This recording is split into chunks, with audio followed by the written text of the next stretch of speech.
Excellences, Excellences, Monsieur Emerson Mnangagwa, président de la République du Zimbabwe. Excellences, Monsieur Denis Sassou Nguesso, président de la République du Congo. Excellences, Monsieur Matamela Cyril Ramaphosa, président de la République d'Afrique du Sud. Excellences, Monsieur João Manuel Gonçalves Lourenço, président de la République d'Angola. Excellences, Monsieur Évariste Ndayishimiye, président de la République du Burundi. Excellences, Monsieur Archange Touadéra, président de la République centrafricaine. Excellences, Monsieur Ismaël Omar Guelleh, président de la République du Djibouti. Excellences, Monsieur Brice Oligui Nguema, président de la République gabonaise. Excellences, Monsieur Adama Barrow, président de la République de Gambie. Excellences, Monsieur Nana Akufo-Addo, président de la République du Ghana. Excellences, Monsieur Oumaro Sissoko Embalo, président de la République de Guinée-Bissau. Excellences, Monsieur William Samoei Ruto, président de la République du Kenya. Excellences, Monsieur Lazarus Chakwera, président de la République du Malawi. Excellences, Villanova, président de la République démocratique de Sao Tomé et Principe. Excellences, Monsieur Macky Sall, président de la République du Sénégal. Excellences, Monsieur Mahamat Idriss Déby Itno, président de la République du Tchad. Excellences, Monsieur Hakainde Hichilema, président de la République de Zambie. Excellences, Monsieur Uhuru Kenyatta, président honoraire de la République du Kenya. Excellences, Monsieur Eri Rajaonarimampianina, président honoraire de la République de Madagascar. Excellences, Monsieur Jakaya Kikwete, président honoraire de la République unie de Tanzanie. Excellences, Monsieur Olusegun Obasanjo, président honoraire de la République fédérale du Nigeria. Excellences, Mesdames et Messieurs les représentants des chefs d'État et de gouvernement, honorable président de l'Assemblée nationale, honorable président du Sénat, Monsieur le Premier ministre, chef du gouvernement, Monsieur le président de la Cour constitutionnelle, Monsieur le premier président de la Cour de cassation, Madame la première présidente du Conseil d'État, honorables députés et sénateurs, Mesdames et Messieurs les membres du gouvernement, Mesdames et Messieurs les chefs de mission diplomatique et représentants des organisations du système des Nations Unies, Mesdames et Messieurs les présidents des regroupements et partis politiques, Mesdames et Messieurs les représentants des organisations syndicales et confessions religieuses, autorités locales et coutumières, Mesdames et Messieurs, distingués invités, mes très chers compatriotes, j'aimerais, en prélude de mon allocution, rendre grâce à Dieu, maître des temps et des circonstances, protecteur suprême de la République démocratique du Congo, qui a permis notre présence en ce cadre du stade des martyrs de la Pentecôte, lieu symbolique choisi ce 20e jour du mois de janvier 2024 pour abriter cette cérémonie solennelle de mon investiture en qualité de président de la République. À nos hôtes venus nombreux, je voudrais dire que votre présence à cette cérémonie historique témoigne de votre appréciation de l'immense bond en avant que vient d'effectuer le peuple congolais sur le long chemin vers l'exercice souverain de la démocratie. Bien plus, votre présence en ces lieux reflète autant l'amitié que le soutien et l'intérêt que vos pays et vous-même portez à la République démocratique du Congo et à son peuple. Revenant sur cet exercice souverain et démocratique, je voudrais particulièrement exprimer, au nom du peuple congolais et au mien propre, mes sincères remerciements aux Nations Unies à travers sa mission de stabilisation pour la République démocratique du Congo, la MONUSCO en sigle, de même que la République arabe d'Égypte, ainsi que les républiques voisines du Congo et d'Angola pour l'appui logistique fourni à la Commission électorale nationale indépendante dans les dernières semaines précédant la tenue des scrutins. Je ne pourrais également omettre de saluer et de rendre un hommage appuyé à la mémoire de nos héros, de tous nos compatriotes tombés sur le champ d'honneur, ainsi que celui de toutes les victimes de la barbarie de nos agresseurs, pour que vive la République démocratique du Congo dont nous sommes aujourd'hui bénéficiaires. Par reconnaissance au sacrifice de nos héros et de nos martyrs, je vous prie de vous lever et d'observer un moment de recueillement en leur mémoire.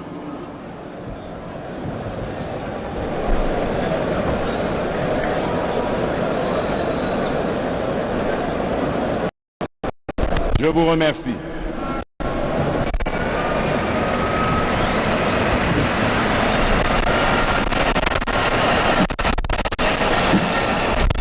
Excellences, Mesdames et Messieurs, distingués invités, face à ses responsabilités et devant son histoire, le peuple congolais a posé le 20 décembre 2023, par l'exercice de son droit de vote, un acte à la triple symbolique.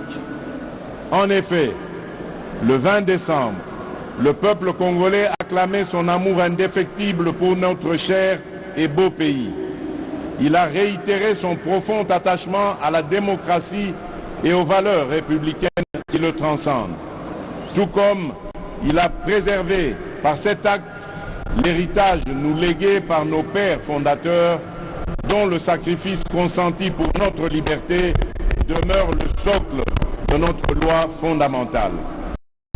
Appelé à opérer librement son choix parmi les différentes offres qui lui étaient présentées, le peuple congolais souverain primaire a opté dans sa plus grande majorité pour la consolidation des acquis glanés du combat auquel je m'étais solennellement engagé le 24 janvier 2019 lors de ma première investiture, celui de garantir le mieux-être de chaque citoyen et citoyenne de la République démocratique du Congo, de préserver leur dignité et de restaurer leur fierté d'appartenir en tout temps et en tout lieu à notre chère et belle nation.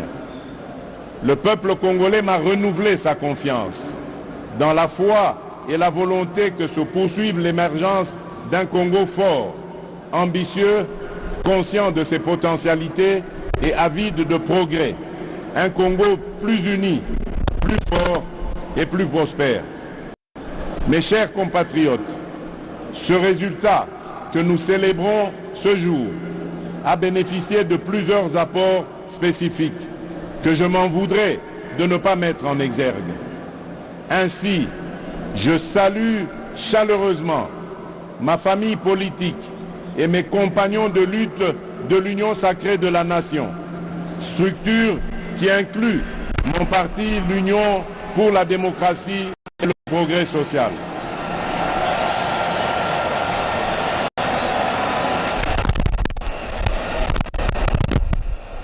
Je salue tout autant les candidats à l'élection présidentielle qui se sont désistés en ma faveur, les diverses organisations politiques alliées et celles de la société civile qui se sont mobilisées autour du projet que je porte pour notre nation. Chacun a fait sa part et ma reconnaissance va à tous. Je saisis également cette occasion pour accomplir mon devoir républicain, celui de saluer mes adversaires qui ont participé à l'élection présidentielle du 20 décembre 2023.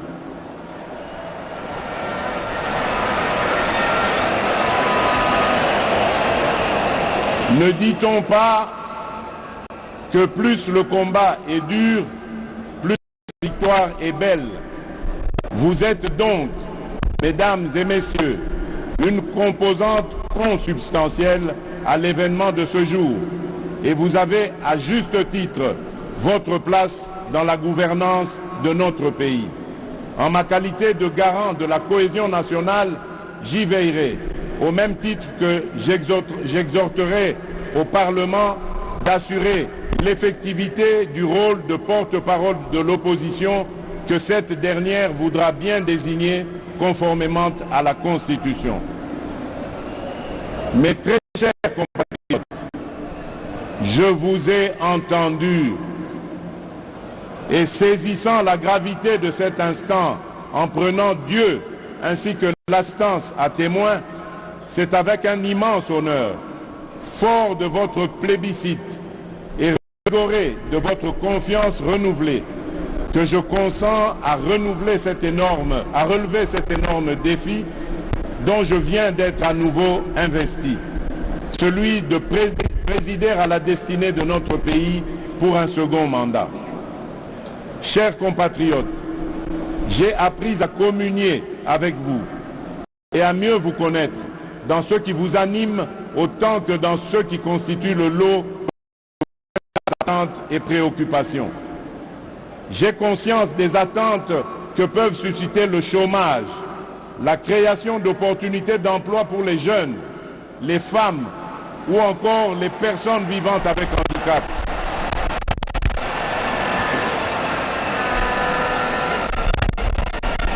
L'autonomisation et la promotion des femmes dans notre société. De même, la protection des personnes les plus vulnérables. Tout comme j'ai conscience de vos attentes relatives à l'augmentation du pouvoir d'achat, à la stabilité du franc congolais, à la création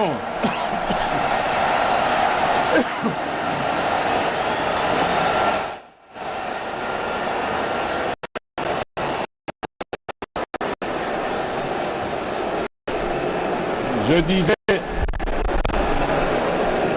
tout comme j'ai conscience de vos attentes relatives à l'augmentation du pouvoir d'achat, la stabilité du franc congolais, la création d'une véritable industrie qui pourra concourir à la réduction de la dépendance de notre économie aux importations, notamment celle des biens et des produits de première nécessité.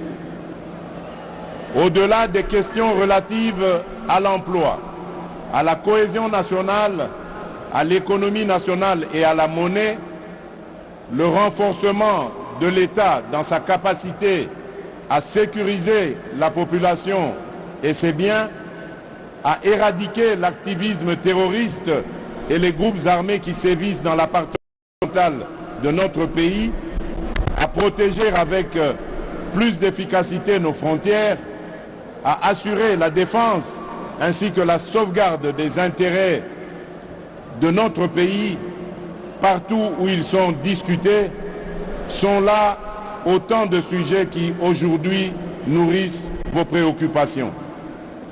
Ces préoccupations pour lesquelles des actions visibles ont été réalisées au cours du précédent mandat et qui continueront d'être au centre de l'action gouvernementale sous mon impulsion et au moyen de ma vision. Une vision mieux une ferme prédisposition pour l'action, déclinée à travers les 6 engagements contenus dans le projet de société que je vous ai présenté au moment de solliciter vos suffrages. Ce nouveau quinquennat aura ainsi pour objectif, premièrement, de créer plus d'emplois en accélérant la promotion de l'entrepreneuriat, notamment celui des jeunes, et au moyen d'une approche volontariste inspirée de nos réalités sociétales. Deuxièmement, de protéger le pouvoir d'achat des ménages en stabilisant le niveau de l'inflation et en maîtrisant le taux de change. Troisièmement,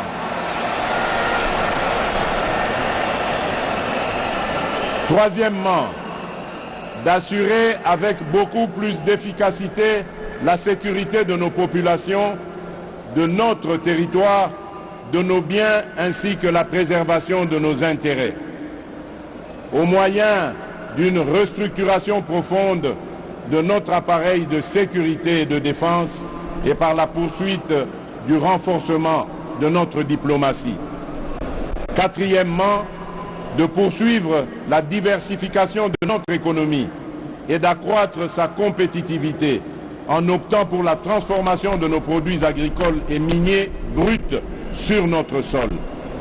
Cinquièmement, de garantir plus d'accès aux services de base en veillant à l'extension des programmes tels que ceux de la couverture santé universelle, de la gratuité de l'enseignement et du PDL 145 territoires.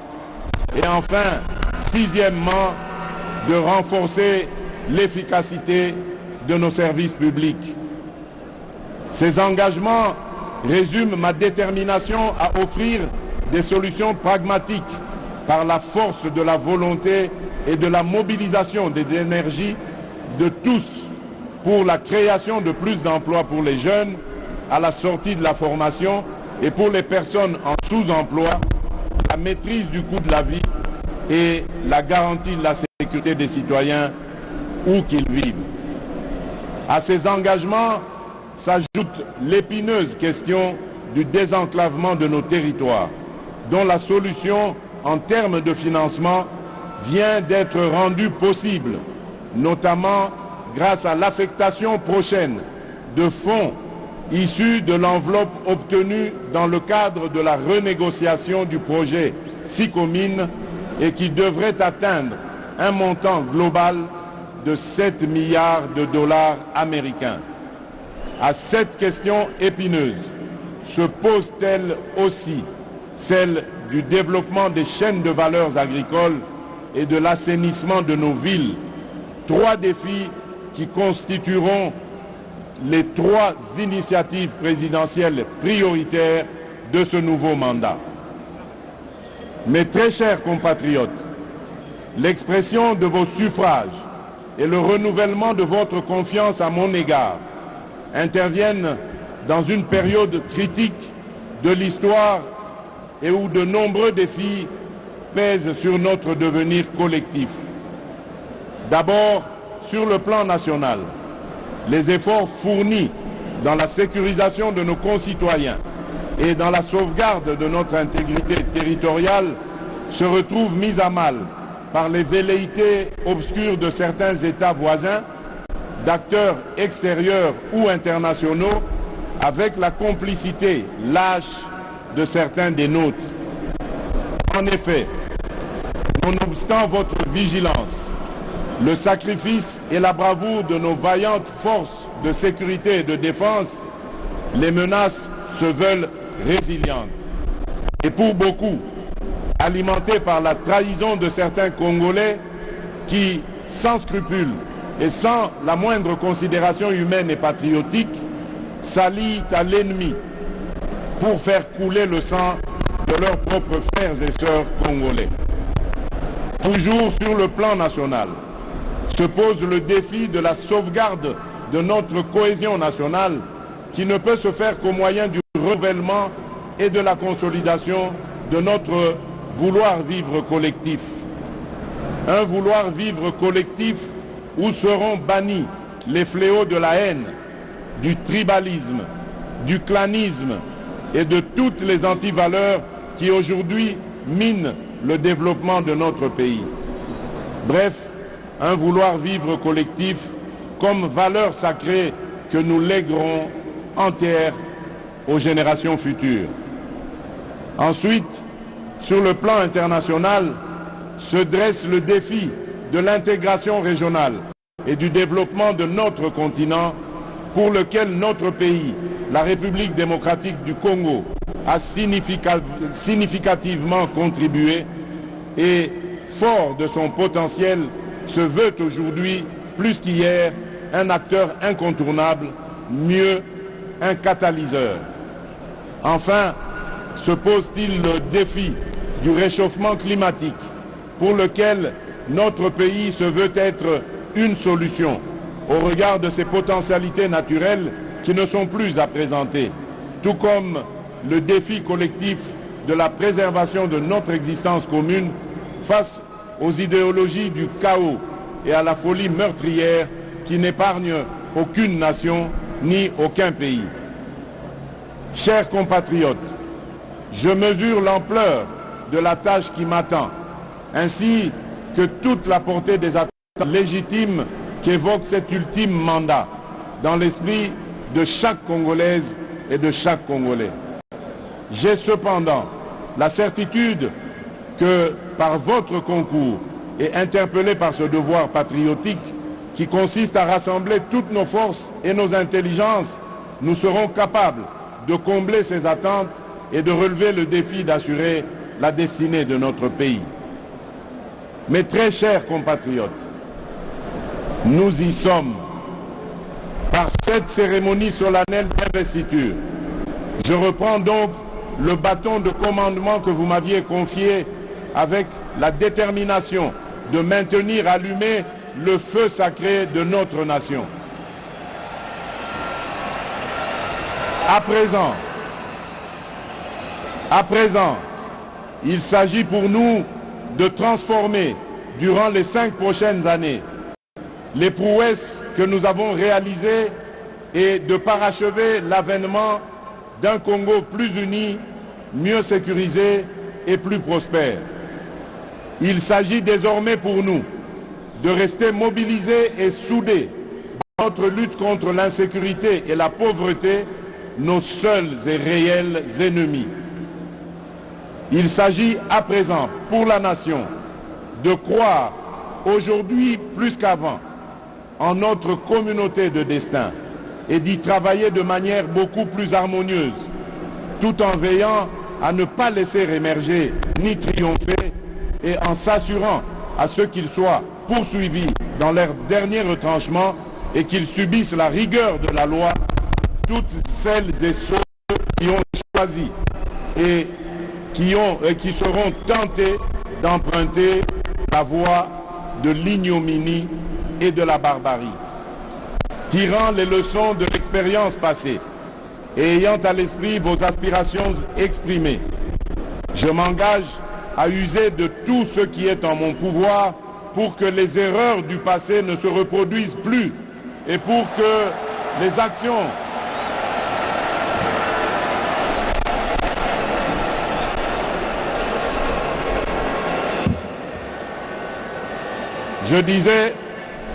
tirant les leçons de l'expérience passée et ayant à l'esprit vos aspirations exprimées, je m'engage à user de tout ce qui est en mon pouvoir pour que les erreurs du passé ne se reproduisent plus et pour que les actions nécessaires à l'avancement de notre pays soient promptement prises. C'est à cela que j'engagerai le gouvernement qui sera formé une fois la majorité dégagée. D'ores et déjà, j'appelle tous les animateurs des institutions publiques, à quelque échelon que ce soit, toutes les citoyennes et tous les citoyens à un sens élevé de patriotisme, afin que notre rêve commun à tous de voir notre Congo dans toute sa splendeur devienne une réalité. Mes très chers compatriotes, désormais investi de la charge suprême de la République, je me tiens en ces lieux pour sceller avec vous ce nouveau contrat marqué du sceau de vos sacrifices, de vos aspirations, de votre vitalité et de votre clairvoyance. Aujourd'hui, plus que jamais, vous avez démontré à la face du monde, par la force de votre dignité, de votre courage, de votre résilience, de votre vigilance et de la lueur de la flamme patriotique qui jaillit en vous, qu'un Congo transfiguré est né. Excellences, messieurs les chefs d'État et de gouvernement, Excellences, mesdames et messieurs les représentants des chefs d'État et de gouvernement, honorable président de l'Assemblée nationale, honorable président du Sénat, monsieur le Premier ministre, chef du gouvernement, monsieur le président de la Cour constitutionnelle, monsieur le premier président de la Cour de cassation, madame la première présidente du Conseil d'État, honorables députés et sénateurs, mesdames et messieurs les membres du gouvernement, mesdames et messieurs les chefs de mission diplomatiques et représentants des organisations du système des Nations Unies, mesdames et messieurs les présidents des regroupements des partis politiques, mesdames et messieurs les représentants des organisations syndicales et confessions religieuses, autorités locales et coutumières, mesdames et messieurs,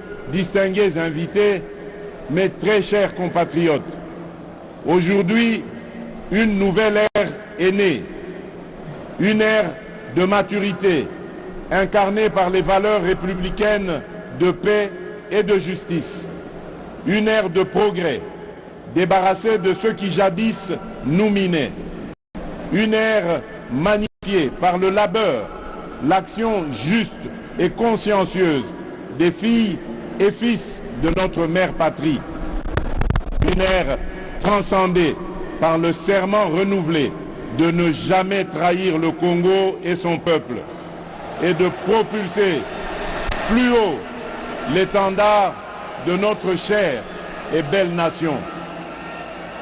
Enfin, l'ère du renouveau, lancée par un quinquennat que rien ne détournera de sa volonté de réaliser une République démocratique du Congo plus unie, plus en sécurité et plus prospère pour la postérité.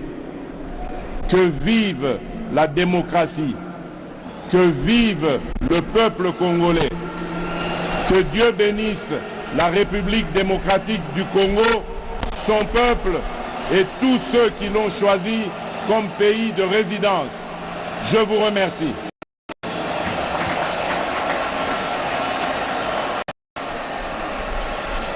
Excellences, Monsieur le Président de la République, avec